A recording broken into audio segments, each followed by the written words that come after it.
How's everybody doing, man? America, we're going to take back Americans. We're going to take back America. I'm just here to let you know. We're going to goddamn march.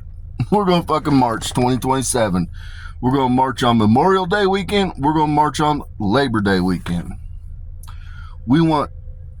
There's several things we want changed, people. We want the gray area removed from sentencing guidelines. We want the appellate courts to convene. We want them to all agree upon fair sentencing guidelines that all 50 states must adhere to. Enough of this crazy shit of not knowing.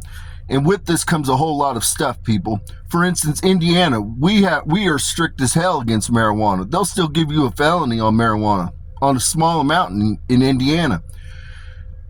But meanwhile, every state surrounding Indiana has legal marijuana. Our prisons in the northwest of Indiana, up around the Great Lakes, are full of people. It's like 75% of the people there are from Chicago because they get pulled over on the toll booths that are owned by Indiana. They're not even fucking residents of Indiana. They get pulled over on a toll booth and they violate Indiana law, and now they're sitting their asses in fucking Indiana prison. It's fucking insane. We want common sense laws applied universally in the United States of America. We want it in regard to recreational substances, which includes alcohol, includes marijuana. We're going to widen it. We want MDMA, we want LSD, and we want mushrooms too. Now with that, we want the age of adulthood changed, people.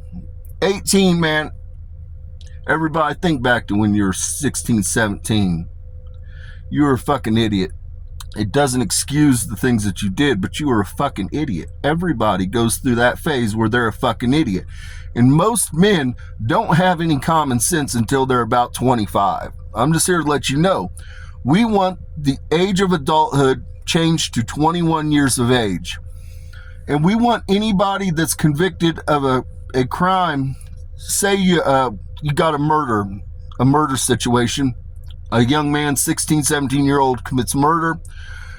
We want them housed in a youth detention center.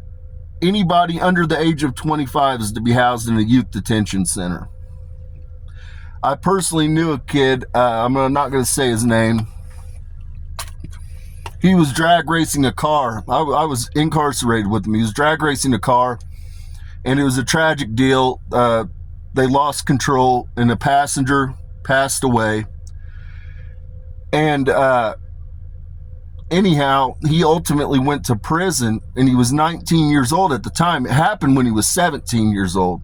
He wasn't sentenced until he was 19, and I got to see firsthand what happened to him. He was a good kid, man. And anyhow, next thing you know, he's trying to run with gangs. He got tattoos all the fuck over him. Fucked his whole life off.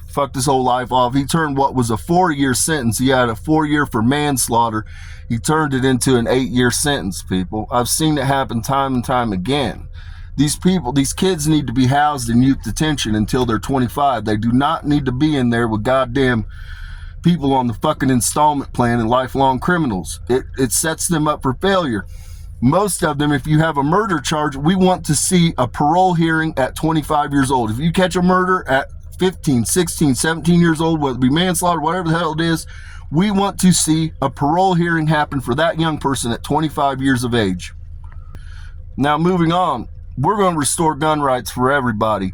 Now, this has some things, people. If you want to protect your home, and say you're on probation, you're on parole, that's pretty much it, probation or parole. You can have a firearm to protect your home and your family. You cannot open carry. We want to see open carry enacted in all 50 states. We're done with this dumb shit where you can't go from A to B because B has a different law than fucking A. No, we are a United States. We can come to a goddamn agreement that we can all carry fucking firearms across state borders, okay? It's fucking nonsense. So what we're going to do, people, we're going to keep it real simple. We want open carry. We want open carry on pistols. You can carry 15 in your magazine. If you can't kill somebody in 15 fucking shots, you know what I'm saying? You probably, you probably need to go to the range first and foremost and start practicing. But secondly, you know what I'm saying? You should be able to kill somebody in 15. So the point here is, to all my young niggas out there, I know we love a good drum. We love a good 30 rack. We love, you know what I'm saying? But we're not going to carry those in public anymore, okay? We're just not going to do that, because if you can't hit somebody with 15, you motherfuckers miss 30 all the time. You miss with 30 all the time. So, you know what I'm saying? We're going to do something different. We're going to limit it to 15. Now, we're going to allow pistol carbines, people. We're going to allow goddamn carbines. We're going to have our AR-15s and we're going to have our AK-47s, people. But what we're going to do, we got to get creative here, people. We're going to have a permit. You can carry a 15 mag on you. Well, yeah, 15 round mag.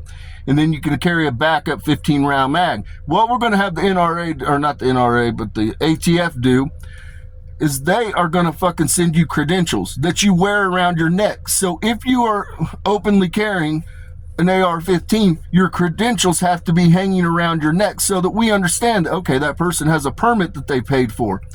Now, we got a bunch of guys that have been in the military. We got a bunch of guys that belong to police departments and everything else. We're going to allow a specialty permit for you guys so that you can carry, again, you got to have your goddamn credentials on, but you guys can carry a 30. Now, another thing, a lot of people are going to say, well, oh my God, another thing I left off, nobody that has an open domestic case with a restraining order involved is to have a firearm. Period, point blank. You must resolve your case before you can have a firearm in your home or outside of it. You can possess a firearm in your home if you are on probation or parole to protect your home, but you cannot open carry in society. You have to be off of all paper in order to open carry in society. Now, a lot of people say, well, what about the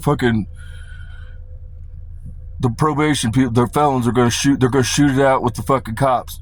Okay, gun them the fuck down. Gun them the fuck down. You will be patron saints. And here's my proposed idea. We got SWAT, which our SWAT's like 65-70% military guys, or a lot of them are special forces, former special forces that apply to SWAT. Why don't we have SWAT filling the warrants? SWAT, those guys look for a good goddamn time. They want a good fight. Okay? So why not send SWAT, the boys that have been in gunfights and everything else, why don't we send them to serve the fucking warrants? So that way, if somebody wants to pop a shot off at them, them boys have no problem gunning you the fuck down. I'll be giving them glory to God. We'll bring them to the White House and we'll give them fucking awards for doing it. I'm dead serious too, people.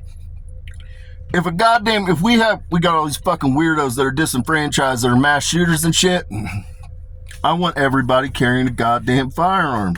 Goddamn House of David loves a firearm.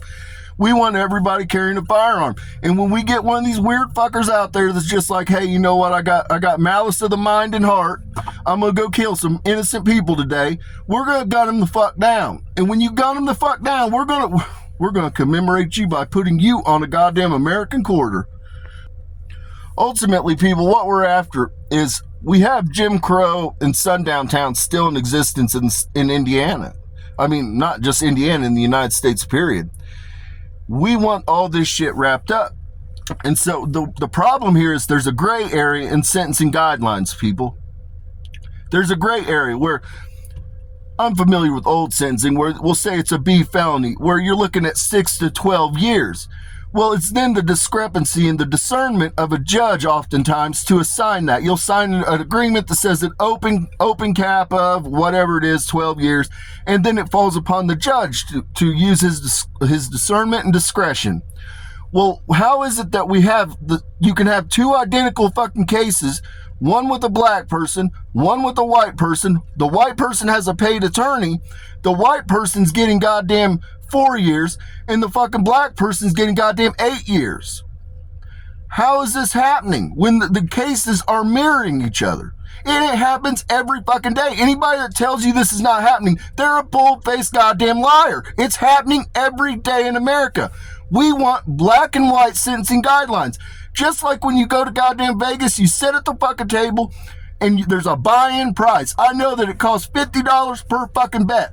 That's what the American people need to know. We need to know if you get caught with an 8-ball of goddamn cocaine in your pocket, the price to pay is 4 years.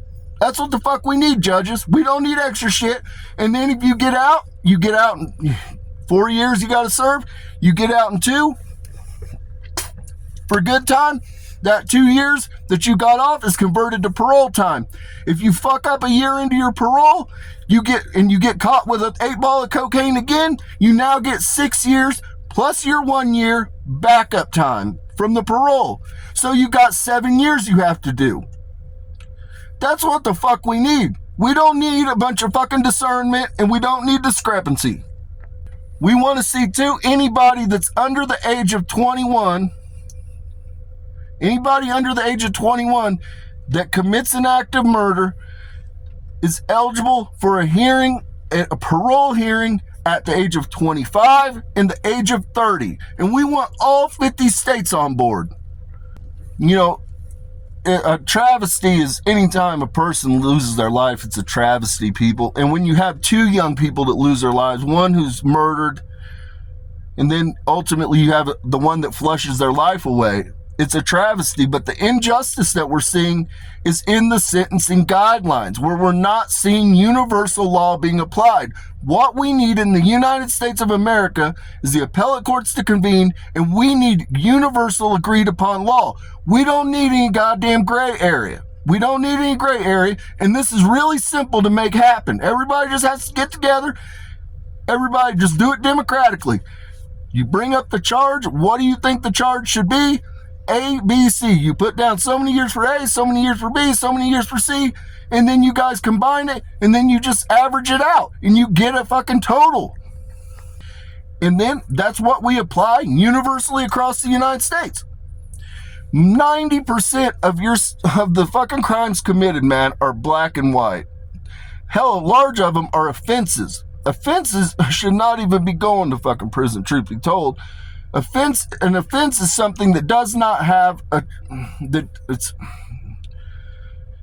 gets abstract, people, but an offense is somebody that essentially there is a theoretical victim. There's not a true tangible physical victim. There is a theoretical victim. That is an offense. An offense goes against society, people. A crime goes against an individual. We need discrepancy on the 2 different fucking things, people. An offense should be handled in a city court. That's like a petty fucking drug charge or anything like that. They should be handled in city court. Now, dealing or distribution, a larger amount, that's going to be handled through a county court. Anybody that has controlled buys on them, that's going to be handled through a county court. Because again, you've been caught in the act of selling. So there is a victim involved because you're dealing in death and destruction to another individual. So there's a victim involved.